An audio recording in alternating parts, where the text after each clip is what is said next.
reality check. What to know before you walk into an open house. Hello, everybody. My name is Roxanne Gavari with Pemberley Realty here in San Diego, California, along with my partner, Santiago Guerin. Hello, everyone. Looking forward for this amazing podcast we're gonna have today. Amazing guests and really good topic that everyone wants to know. So go ahead Super, and get started. super excited.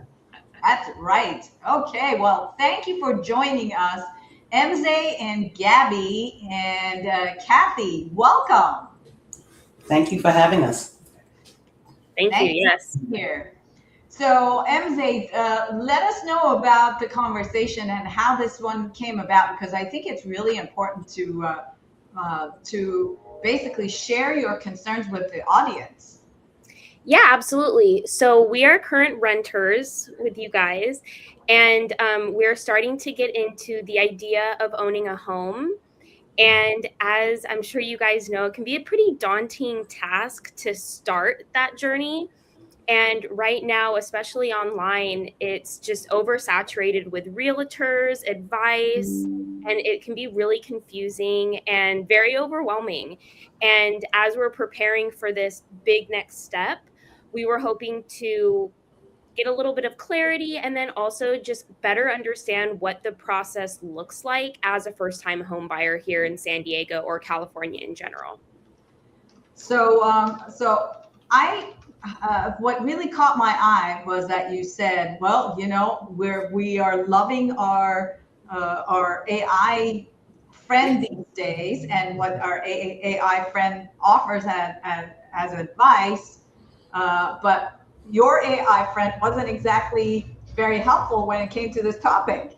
Right, absolutely. Yeah, we put in some questions, just kind of general, and of course it puts out like 20 pages of information in all of these terms that I'm like, what does this mean?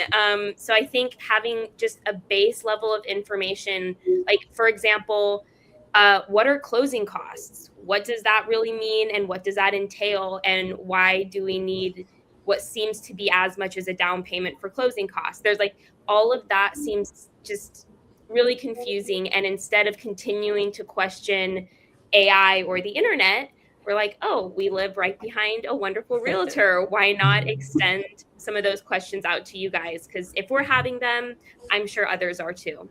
Mm-hmm. Absolutely. And so I would say the very first step when you're thinking of buying, right, is you're thinking, okay, let me reach out to a realtor or let me go to an open house, see what's out there. But even before that step starts, you want to talk to a loan officer, which is kind of not a step that you would think that it's the very first step that you want to take.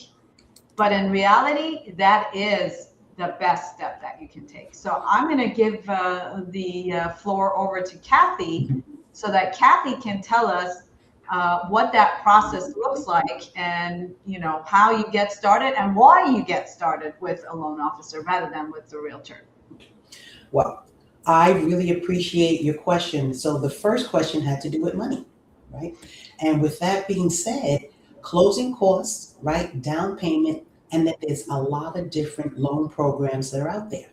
So what we try to do is, I'm so glad that you're planning ahead because you do need to have some sort of strategy.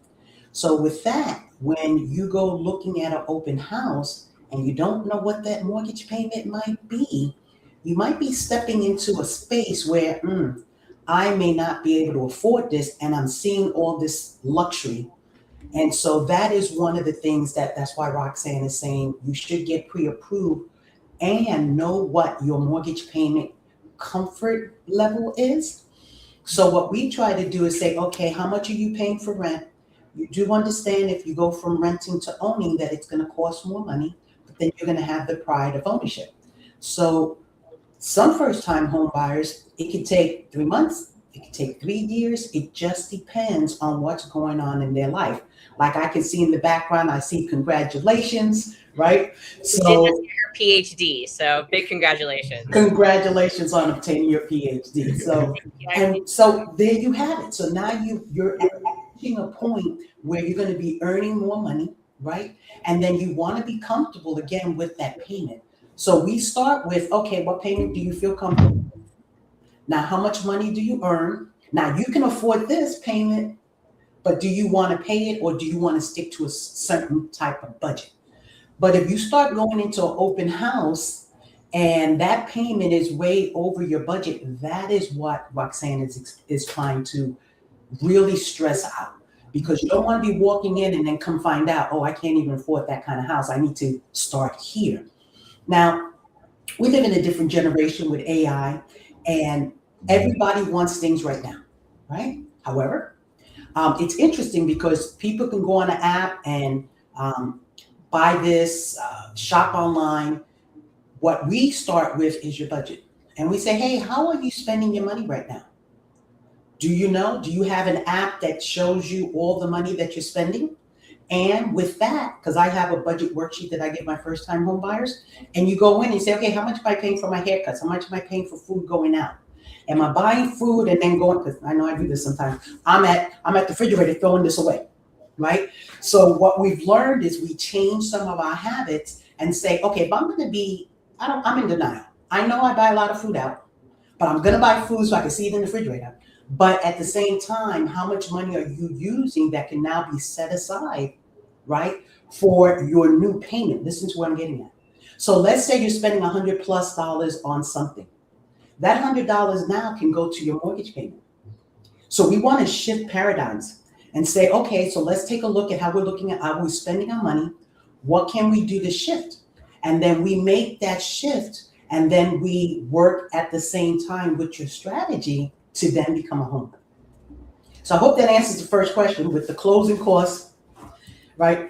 And then mentioning different loan programs. So depending on where you're at, whether you're a veteran, first-time home buyer, how much money do you have saved in a little cocoon, right? Because there's a difference, cocoon and money just in case, right? Because that is core reserves. Just in case something happens, I want to have a little bit of money here. But now you have this cocoon here saying, I'm going to become a homeowner. I'm going to put all this money here. So sometimes why it takes a little more time for people is like, okay, I'm used to paying this much money for rent, and I'm spending this much money on this. So what we're going to do is say, hey, if this is going to be your new mortgage payment, why don't we pretend that you're making that payment now and live it? So now that gap goes into this cocoon, right? You got your reserves, and then you have your cocoon. Now we say, hey, how much money do you have saved for your down payment and closing costs? You're going to give us that number. We're going to have conversations. We're going to meet on Zoom. We're going to do a whole bunch of videos to explain all of the steps. Because when you are doing this process, you want to be comfortable, not too comfortable that you're going to keep going like this, but comfortable enough to be moving forward, right? Because it is, as you mentioned, overwhelming. Most of us started out with something small, may not have liked it, right? I started out, I had a little condo, 1 unit, sold it, bought my house, right? Used that. So we live in California, which is wonderful because I'm sure you understand. Do you know what appreciation is? Okay. Can you explain it to me in your own words?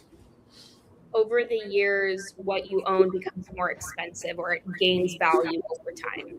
Mm-hmm. And then that is called equity. And so it's like virtual money. So let's say I buy something at X amount. We're at a 3 to 5% equity growth, right? We were in double digits because COVID changed a whole bunch of stuff, right? So conservatively, let's say just 3%, and let's just use easy money. Let's just do 500,000. Is that a good number? Okay, so 500,000, let's just use 3%. That's how much money?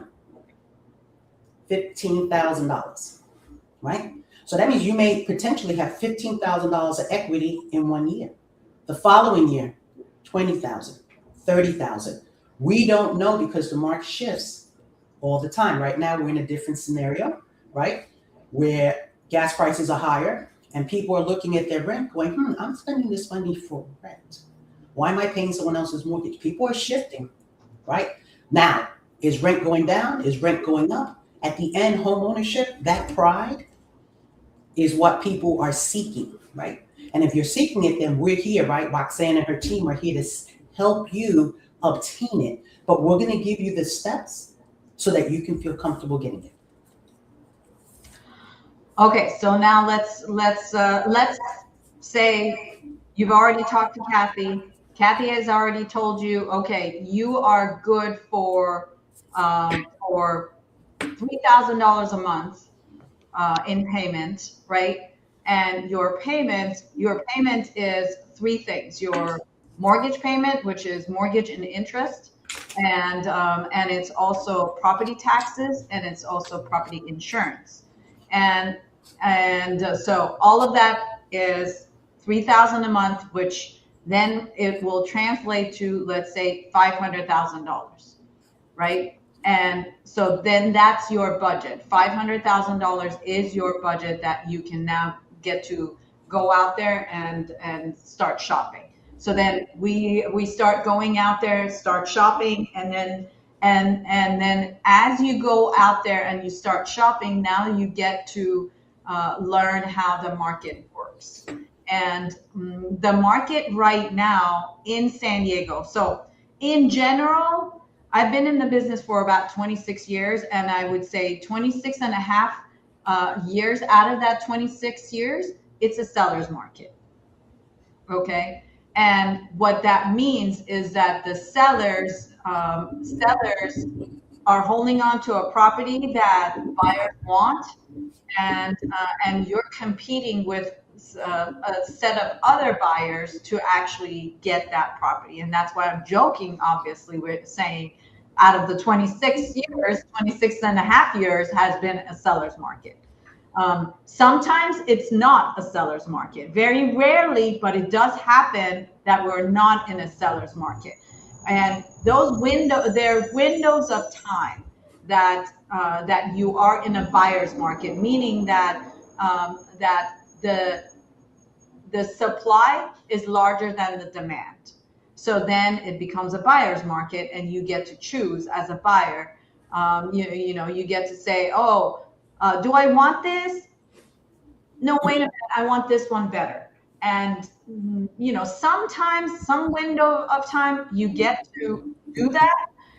And when that happens, you're in luck, and it's the greatest time to buy. And that is now. You're in luck, and it's one of those greatest times to buy. Okay.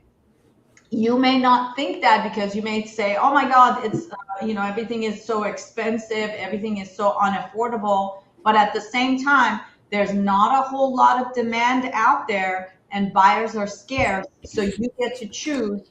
And normally the conversation that we have with buyers is, we have to write a whole lot of offers, and you just can't get emotionally attached to the property, because we don't know if you're going to get it, if there's going to have multiple offers.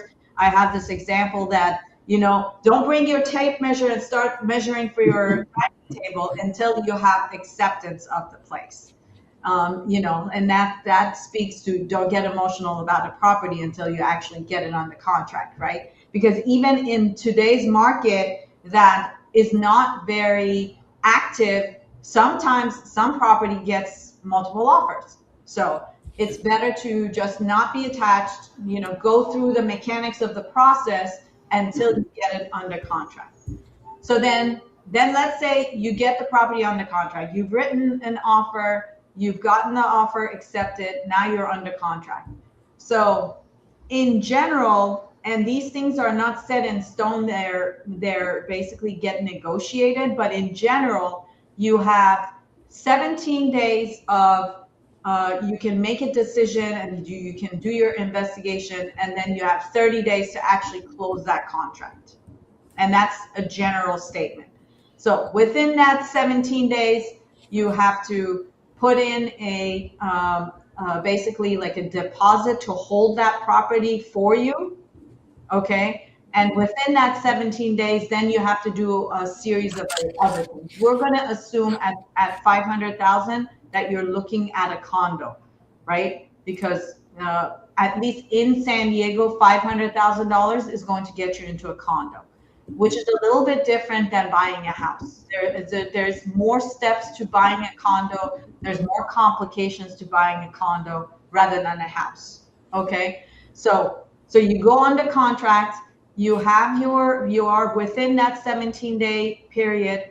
You put in a initial deposit, usually between 1 to 3% of purchase price. So somewhere between $5,000 to $15,000 is what you put in as your initial deposit. Then you start doing your home inspection. So you bring an inspector and they look at everything, make sure that the property is sound, make sure that there, if there are any repairs, that they tell you up front, that there are no surprises out there. So that's going to be next.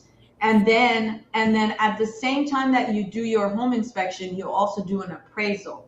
Home inspection is for you to find out if there's any repairs that you either have to negotiate with the seller or at least get to know that you have to do to take care of the property. Because when you're renting and something breaks, you go to the landlord and say, fix this. When you're a homeowner and something breaks, there's no other place to go. You are it, right? You have to fix it. So, and in that initial stage, when you're in escrow, you can ask the seller for repairs, but then once you become the homeowner, then the buck stops with you. So appraisal. Why do you do an appraisal? Because most likely you're going to get a loan, and when you're getting a loan, a lender, a bank is giving you money, right? And they want to make sure that the money that they're giving you is for a good product. So that's where the appraiser comes in. The appraiser is actually, you pay for the appraiser's report, but the appraiser is working for the bank. They are there to ensure that the money that the bank is giving you to purchase that property is safe, because the property is worth the money that's given. Okay, so then you're doing 2 reports, and let's assume that everything comes in, appraisal comes in at the value that you have under contract, and everything is good there. You do your request for repairs, and let's say you come with, like, the heater is broken and the water heater is leaking, and the refrigerator is not cooling. So there's, let's say those are the 3 items. So you go back and you tell the seller, hey, these 3 things are not working, so fix them. The better thing to do is actually ask the seller, hey, give me $2,000 for each item. Give me $6,000 and I'll fix them myself, because then you know for sure that you're going to get it fixed the way that you want it, and you're going to get the warranty that you want from the person that you've hired to fix it. Okay. Any questions up to this point? I do have a question about the differences between condo and home, but we'll circle back to that as well. So the main difference between the two, and this is not the case all the time, but most of the time, a condo comes with an association and a home doesn't. Okay, and that's the layer of complication that a condo brings. So an association basically means, in a condo complex, when you buy a single family home, you own everything. You own the land, you own the structure, everything belongs to you, right? And there's no one that's going to tell you what to do. Generally, that's the case when you buy a house. But when you buy a condo, you don't own the land and you don't own the structure. You own the air that's inside that structure. I know it sounds bizarre, but that's really how it works. So then the homeowners association is the one that actually owns everything and governs everything. So you have to make sure that homeowners association is of sound mind, because that's basically what you're buying, right? So if the association is not healthy, then you're buying into a sinking ship, essentially. And, Okay. and then let me just segue into the money part. So when Roxanne is saying that there's an extra step. So when you do the homeowners association called HOA, that comes with a monthly fee. When we're talking to you about how much do you want that budget to be, depending on how much that HOA is, we can potentially, depending on what your purchase price is, switch over to a house, because sometimes the HOA may be too high and the benefit might be better to do the single family residence. So we take a look at that. When you're looking at the HOA, the extra step is there's community property, right? Does it have a pool? Is it paying for trash? What is it giving you for that monthly fee, right? When we go to order, it's called CC&Rs, right? Conditions, right?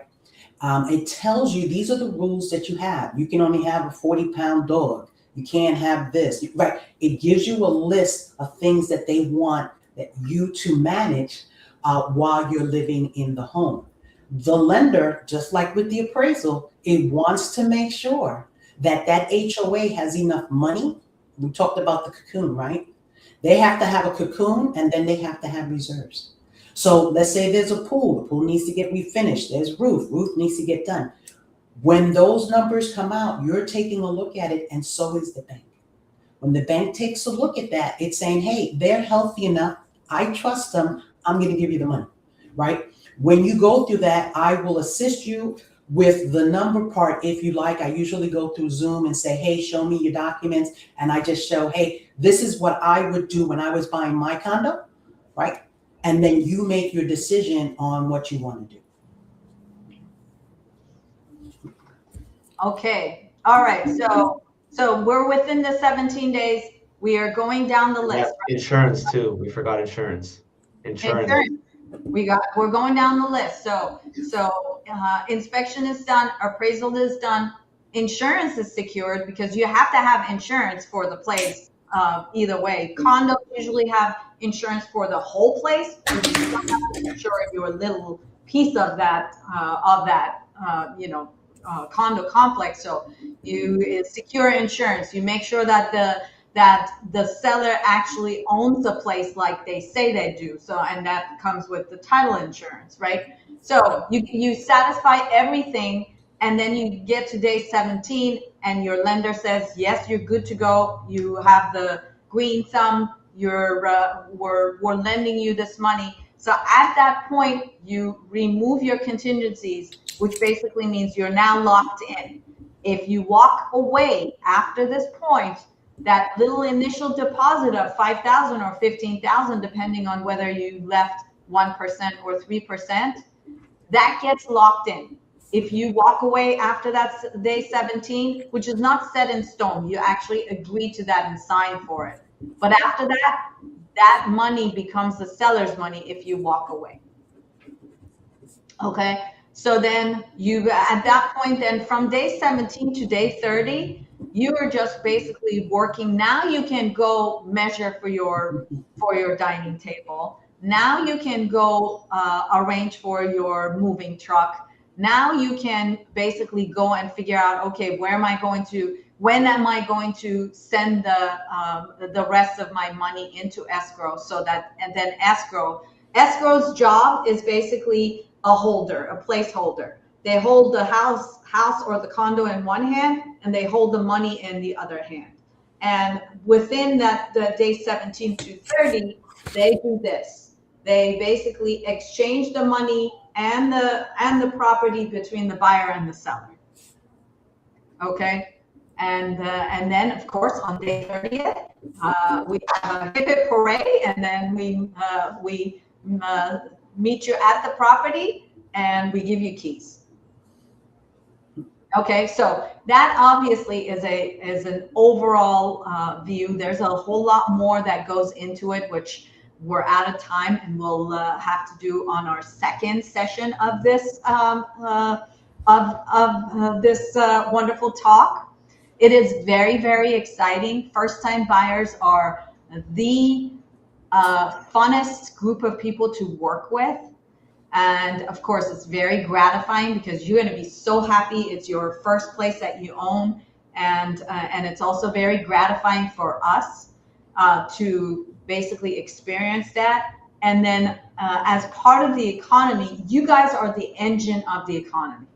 Okay, everything basically lives and dies by the first time buyers in the economy. So it's a big deal. When you guys are buying a property, it's a big deal. Not just for you, but for everybody. So thank you for thinking of that. Thank you for making that step moving forward, because if you didn't know it before, now you know it. Your purchase basically secures the future of the world. Well, thank you guys so much. This has been really informative and just going on in the steps of hopefully owning a home one day. So this is all really very helpful. So we will, if you don't mind, we'll do this as a series, and we'll because there's a whole lot more that we need to cover. So we'll set up a second session of getting back into more details, like what are the closing costs, what does the loan look like, what are the other steps that are in there. Am I paying for this? Am I paying for that? Who's paying for this? Who's paying for that? And and then we'll cover those. Awesome. Sounds good. Sounds good. All right. Okay. So on that note, let me go ahead and put, this is the information for Cathy. Cathy is a loan officer, and I love her New York accent because I'm also a New Yorker. So there is Cathy's phone number if you guys or anybody else wants to reach out to Cathy. And there's Cathy's email address if you guys want to reach out to her. Cathy also can be reached on her website. There is her information on her website. And if you guys want to reach out to us, we also love to hear from you. There is my phone number. And if you want to reach out to Santiago, there's his phone number. And we also love a follow on Instagram or on Facebook. And you can also visit our website at pamberleyrealty.com, and we have a buyer's guide in there that gives more information about the process. Okay, and if you guys are watching this on YouTube, Santi, what do you want them to do? Yeah, thumbs up, hit the like button, subscribe so you guys can see these amazing interviews that we're having. Pretty good ones. And Emese and Gabby, thank you so much for reaching out to us, for giving us the opportunity to answer your questions. And we're super excited about you wanting to go through and make this purchase. Let's continue to make this the nation of homeowners rather than renters. Bye, everyone. Thank you.